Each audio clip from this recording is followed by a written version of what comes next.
Hi friends, doomsday fish, or fish ఏదైతేనేమి వాటిని పక్కన పెట్టేయండి. మీరు బహుశా వాసుకి గురించి వినే ఉంటారు, ఆ పురాతన సర్పం గురించి. అవును, వాసుకి అంటే శివుడి మేడ చుట్టూ ఉండే పాము. మీరు ఎప్పుడైనా ఆలయానికి వెళ్ళారా? అక్కడ చుట్టూ పాము ఆకారంలో విగ్రహాలు కనిపిస్తాయి కదా. ఇప్పుడు కాస్త వెనక్కి వెళ్దాం. 46 బిలియన్ సంవత్సరాల క్రితం, అంటే 4.6 కోట్ల సంవత్సరాల ముందు. ఇంకా క్లియర్ గా చెప్పాలంటే యేసుక్రీస్తు అప్పటికి కేవలం 2000 సంవత్సరాల క్రితం ఉన్నారంతే. అంటే ఈ కాలం ఎంత పురాతనమైందో ఊహించండి. అప్పుడు ఇప్పుడు గుజరాత్ అని పిలిచే భారతదేశంలోని ఒక ప్రాంతంలో ఒక భారీ పాము నివసించేది. దాని పేరు వాసుకి ఇండికస్. ఈ పాము 2005లో కనుగొనబడింది. 2024లో అధికారికంగా ధృవీకరించబడింది. ఇది ఇప్పటి వరకు కనుగొనబడిన అతిపెద్ద పాము అని తెలుసా? అంతేకాకుండా ఇక్కడ ఒక షాకింగ్ విషయం ఏంటంటే ఇది ఓర్ ఫిష్, అంటే డూమ్డే ఫిష్ అంత పొడవుగా ఉండేది. ఓర్ ఫిష్ అంటే సముద్రంలో కనిపించే ఆ పొడవైన చేప.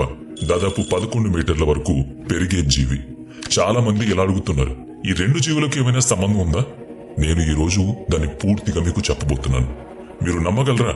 ప్రపంచంలోని అతిపెద్ద పాము భారతదేశంలో కనుగొనబడింది. అప్పటి ప్రపంచం ఎలా ఉండేదో ఊహించుకోండి. అంటే 4 కోట్ల సంవత్సరాల క్రితం. అప్పట్లో సింహాలు, పులులు అస్సలు లేవు. ఏనుగులు ఉండేవి కానీ ఇప్పట్లా తొండాలు లేవు వాటికి. అది పూర్తిగా పురాతన కాలం. మానవులు కూడా ఇంకా భూమిపై అడుగు పెట్టనే లేదు.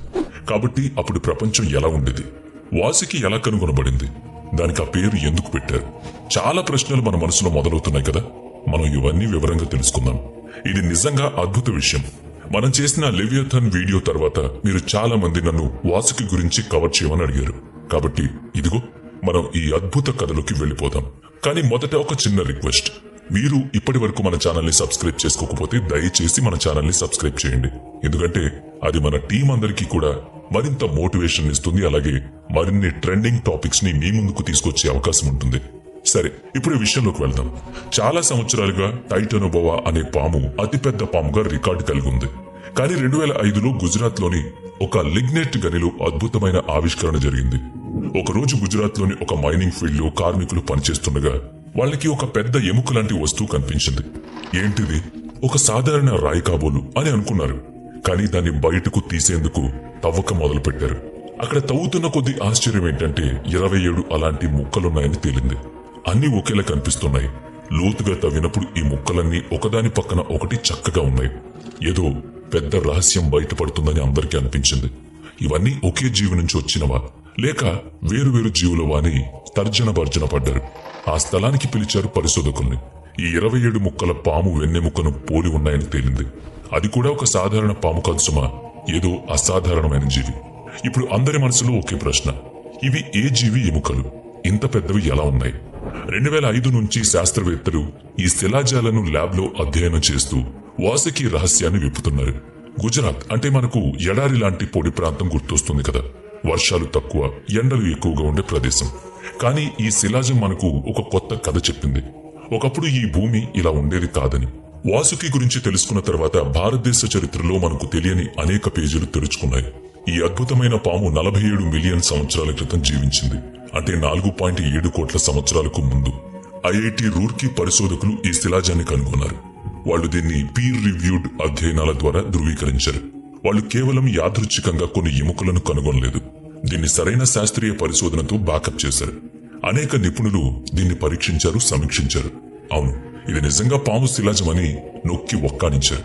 ఈ 47 మిలియన్ సంవత్సరాల పురాతన పాము శిలాజం గుజరాత్ లోని ఒక మైన్ లో దొరికింది.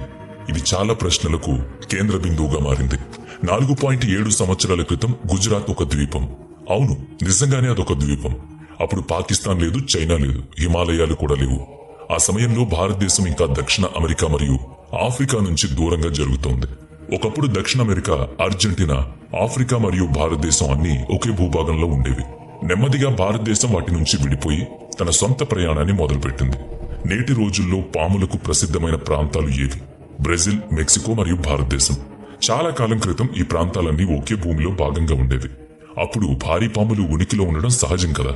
వాసుకి ఇండికస్ లాంటి జాతులు ఆ సమయంలో భూమిపై అత్యధికంగా ఉండేవి. డైనోసార్లు ఆ సమయానికి అప్పటికే అంతరించిపోయాయి. మన దూరపు పూర్వీకులు నెమ్మదిగా పరిణామం చెందుతున్నారు. అందుకే ఆ టైంలో పాములు కొంతకాలం భూమిపై రారాజులో ఉన్నాయి. ఈ పాములు 50 అడుగుల పొడవు వరకు ఉండేవి. అంటే ఈనాటి ఓర్ ఫిష్ లేదా డూమ్డే ఫిష్ అంత పొడవన్నమాట. ఒక స్కూల్ బస్ ఎంత పొడవు ఉంటుందో ఆ సైజులో పాములుండేవి. ఒకరిపై ఒకరు 9 లేదా 10 మంది నిలబడితే ఎంత హైట్ ఉంటుంది? అప్పట్లో పాములు అంతుండేవి. ఇక బరువు విషయానికి వస్తే దాదాపుగా 1000 కిలోల బరువు ఉండేవి. అంటే ఒక చిన్న కారంత బరువు. ఓర్ ఫిష్ లాగా సన్నగా కాదు సుమా. వాసుకి ఇండికస్ మందంగా, సినిమాల్లో చూపించినట్టుగా కొండ చిలువ కంటే చాలా దిట్టంగా ఉండేది. ఇది నిజంగా ఒక భారీ జీవి. ఆశ్చర్యం కదూ. విషసర్పాలు లేదా లెవియథాన్ల గురించి పురాణాలు మర్చిపోండి. వాసుకి ఇండికస్ ఒక ఆనకొండలాగా ఉండేది. తన ఎరను పట్టిందంటే ఎముకలు నుజ్జునుజ్జయ్యేలా నొక్కి మింగేసేది. అది కూడా తర్జన భర్జన పడాల్సిన అవసరం లేదు. ఒక్క గుక్కలోనే ఆహారం మారాల్సిన ప్రమాదం లేదు. వాసుకి ఇండికస్ శిలాజం మనకు 47 మిలియన్ సంవత్సరాల క్రితం పర్యావరణ వ్యవస్థల గురించి తెలుసుకోవడానికి సహాయపడింది. అప్పట్లో భూమి వేడిగా ఉండేది. వర్షారణ్యాలు విస్తరించి ఉండేవి.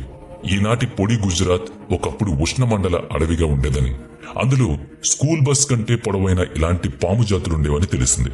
అది మొసళ్లను కూడా వేటాడేది.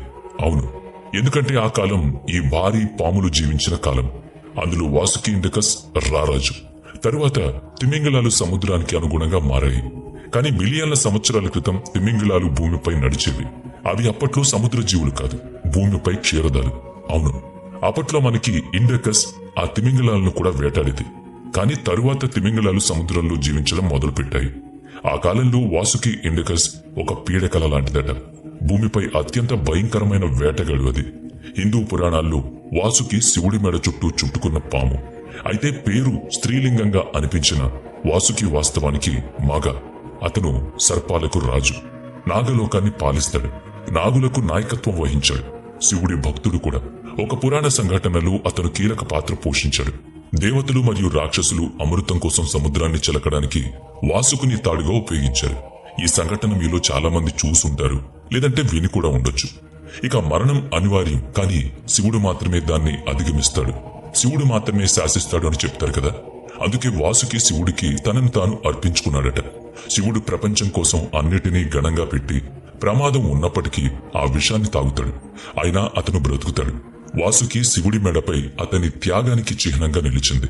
మరి మనం చెప్పుకుంటున్న వాసుకి శివుడి మెడకున్న వాసుకి ఒకటేనా అంటే కాదు. పురాణాల్లోని వాసుకి అనేది అత్యంత విషపూరితమైన పాము. కానీ గుజరాత్లో కనుగొన్న ఈ పాము విషపూరితమైంది కాదట. నివేదికలు అలా చెబుతున్నాయి. కాబట్టి మీరు అడిగితే అది ఒకటి కాదని చెప్పడానికి కారణం ఉంది.